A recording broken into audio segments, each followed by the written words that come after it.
जिसमें मैंने आपको लिख के दिया था सॉइल्स ऑफ इंडिया।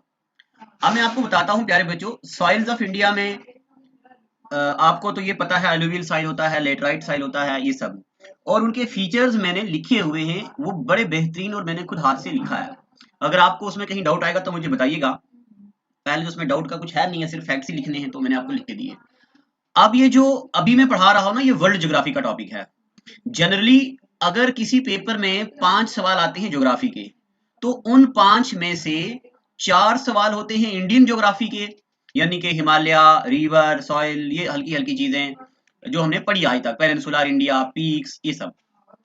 और एक सवाल आता है, मैक्सिमम टू मैक्सिमम एक सवाल आता है वर्ल्ड ज्योग्राफी में। अब उस वर्ल्ड ज्योग्राफी से हम गेस नहीं कर सकते एग्जामिनर क्या पूछता है। जनरली एग्जामिनर ये पूछता है इसके बारे में, सोलर सिस्टम के बारे में, कभी कभार ग्रासलैंड्स के बारे में पूछ लेता है। तो उसके अलावा क्या पूछ सकता है एग्जामिनर, ये कोई कह नहीं सकता है। तो मैं अपने तजुर्बे के लिहाज से आपको सोलर सिस्टम और दूसरा ये वाला ग्रासलैंड्स ऑफ द वर्ल्ड, ये चीजें मैं आपको पढ़ाऊंगा। आजकल भूलने भी लगी हैं चीजें, मुझे बूढ़ा हो रहा हूं मैं आजकल धीरे धीरे। तो चलो अब हम देखते हैं। ये देखो, मैं जिन, ये तो पूरे नोट्स हैं आपके पास जो मिले हैं, बट जो चीजें ज्यादा जरूरी हैं मैं उन्हीं को हाईलाइट करूंगा।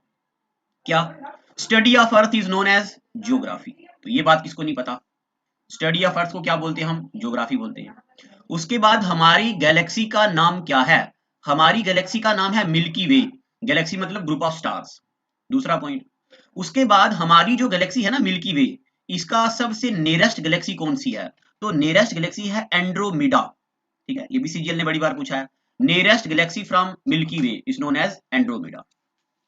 आगे, स्टार्स वो चीजें होती हैं जिनकी अपनी लाइट होती है। फॉर एग्जांपल सन, तो सन क्या है? तो सन एक स्टार है।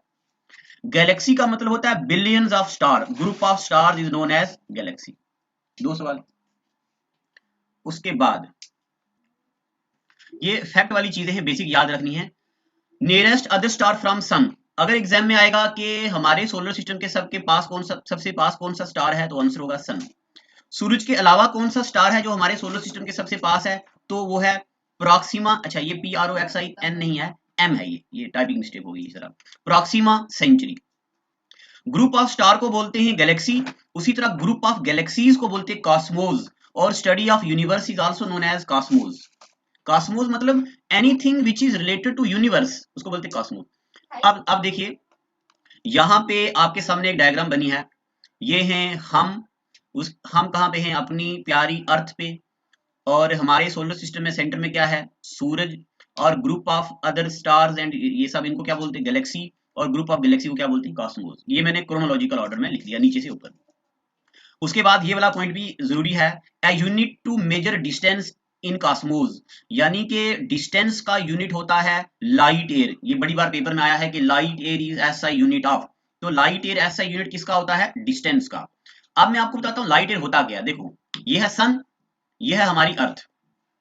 एक साल में लाइट कितना डिस्टेंस सूरज से लेके जमीन तक और जमीन से लेके सूरज तक चली, और आपको बताऊं ये कितना बड़ा होता है। देखो, पलक झपकते लाइट आती है ना, इतनी तेज होती है, मगर फिर भी सूरज से जो लाइट हमारी धरती पे आती है उसको 8 मिनट लगते हैं। 8 मिनट और 39 सेकंड, इतना टाइम लगता है लाइट को सूरज से जमीन तक आने में। और इसके बावजूद भी आप जरा अंदाजा लगाओ, हाँ, सूरज से लेके जमीन तक लाइट एक साल में कितना डिस्टेंस किया, मतलब आना जाना आना जाना आना जाना, कितना डिस्टेंस ट्रेवल करेगी लाइट। इसको बोलते हैं लाइट ईयर। और लाइट ईयर से भी बड़ा यूनिट होता है पारसेक, PARSEC, पारसेक। क्या होता है? पारसेक।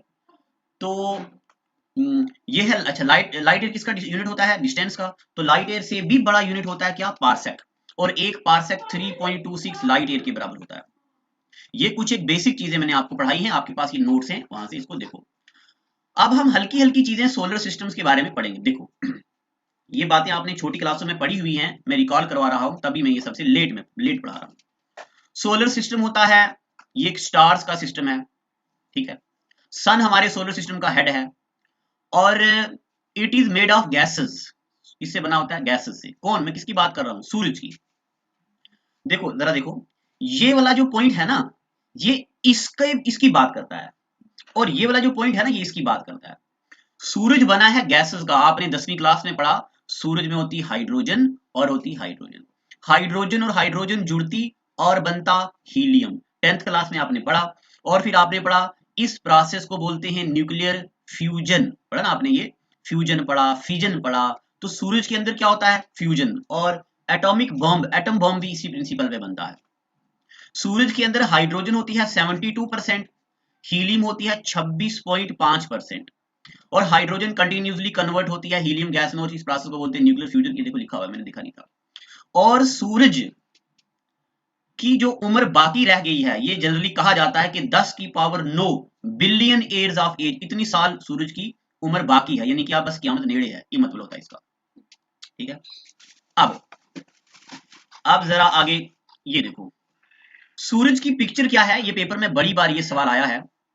सेंटर वाले पोर्शन को बोलते हैं फोटोस्फीयर, जो 6000 डिग्री सेल्सियस का टेम्परेचर होता है, ये भी एक बार सीजीएल ने पूछा हुआ है। This is most shiny layer of the sun. क्या होती है? सन की सबसे शाइनी लेयर होती है। और उसके बाहर वाली लेयर को बोलते हैं क्रोमोस्फीयर, पेपर में आता है outer layer of the sun is known as chromosphere. ये रिस्पांसिबल होती है for colour in solar light, जो हमारी सोलर लाइट में कलर होता है ना, वो क्रोमोस्फीयर की वजह से होता है। उसके बाद आउटर मोस्ट लेयर को बोलते हैं corona, it can be seen only at the time of solar eclipse. आपको पता है जब सोलर एक्लिप्स होती है तो तब हमें ये चीज नहीं दिखती, सिर्फ कोरोना दिखता है। तो ये, अरे हाँ, कोरोना से मुझे याद आ गया, तो कोरोना ही तो चल रहा है। कोरोना ने तो बड़ी परेशानी कर रखी सबको, कि वही कोरोना आ गया मुझे लगता है यहाँ पे। तो फोटोस्फीयर सबसे सेंटर पे, क्रोमोस्फीयर उसके बाहर, और कोरोना जनाब, कोरोना भैया उसके आगे। और कोरोना भैया से हम जरा विनती करते हैं प्लीज। और एक बार मैंने देखा था कुछ लोग ऐसे बोल रहे थे गो कोरोना गो कोरोना। ऐसे कोरोना जाता था।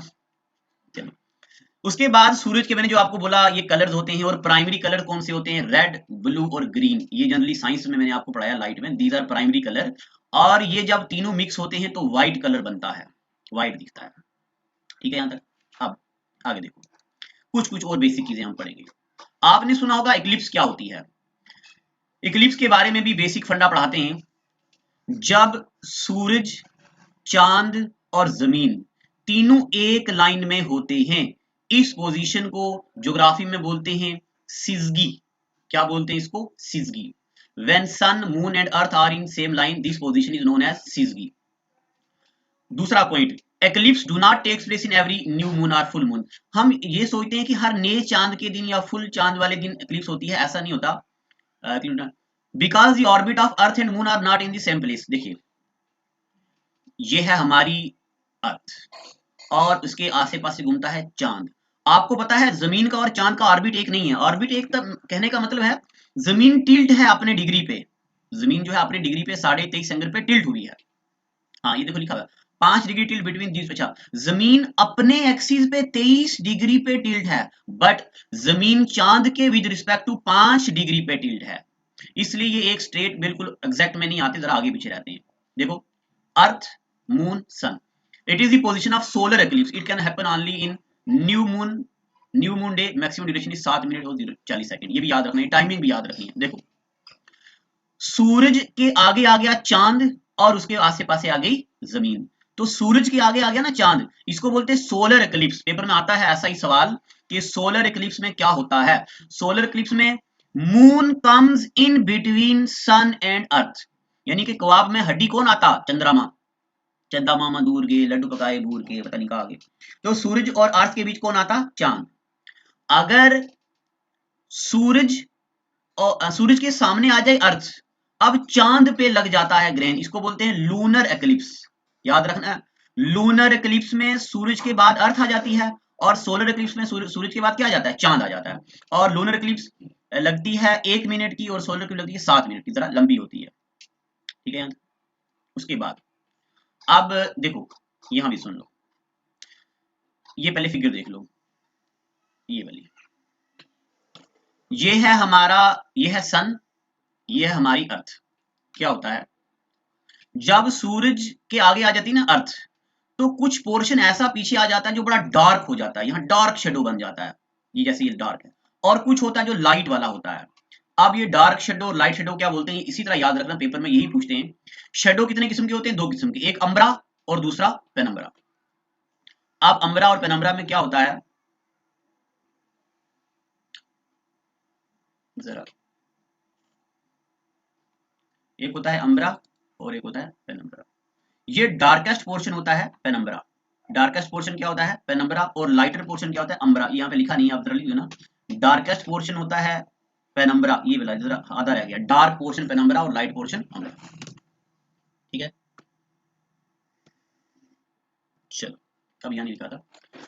उसके बाद अच्छा, अब ये भी पूछेंगे कि फुल मून क्या होता है। तो फुल मून का मतलब होता है moon will be seen hazy here. जब अच्छा, सुपर मून भी कुछ होता है। देखो, सुपर मून होता है जब चांद थोड़ा थोड़ा ना हेजी दिखने लगता है, ब्लर दिखने लगता है। चलो चलो, ये थोड़ा जरा यहाँ पे ब्लर हो गया है, तो आगे देखो। अब एक दो बार पेपर में ये भी पूछा ब्लू मून क्या होता है। देखो, ब्लू मून क्या होता है? Blue moon, full moon days in one calendar month. क्या होता है? देखो, ये हमारी अर्थ है, मून यहाँ पे भी है और मून यहाँ पे भी है। जब अर्थ के पीछे होता है चांद और पास होता है, nearest position of moon from earth is known as perigee. जब चांद अर्थ के पास आ जाता है तो इसको बोलते हैं पेरिजी। और जब जो चांद है वो उसके दूर हो जाता है, किससे? हमारी अर्थ से चांद दूर हो जाता है, इसको बोलते हैं एपोजी। और इन्हीं दो कंडीशन को बोलते हैं ब्लू मून्स। ये भी ब्लू मून होता है, ये भी ब्लू मून। तो ब्लू मून्स की दो कंडीशन होती हैं, क्या क्या? एक जब चांद पास हो और दूसरा जब चांद क्या हो? दूर। ठीक है यहाँ तक। अब उसके बाद जरा मैं आपको ये टाइड्स के बारे में हल्का सा बता देता हूँ। टाइड्स के बारे में आप सबको पता है, टाइड होती है, या ऐसा करेंगे, ये जरा लंबा हो जाएगा, आपको शायद लिखना पड़ेगा, पता नहीं सबके पास नोट्स हैं या नहीं। तो इससे आगे टाइड्स में अगले एपिसोड में पढ़ाऊंगा। जुड़े रहने के लिए हमारे YouTube चैनल को सब्सक्राइब करें और नई वीडियो की नोटिफिकेशन के लिए बेल आइकॉन को दबाएं। अगर आप ये वीडियो Facebook पर देख रहे हैं तो लाइक जरूर करें और ज्यादा से ज्यादा शेयर करें।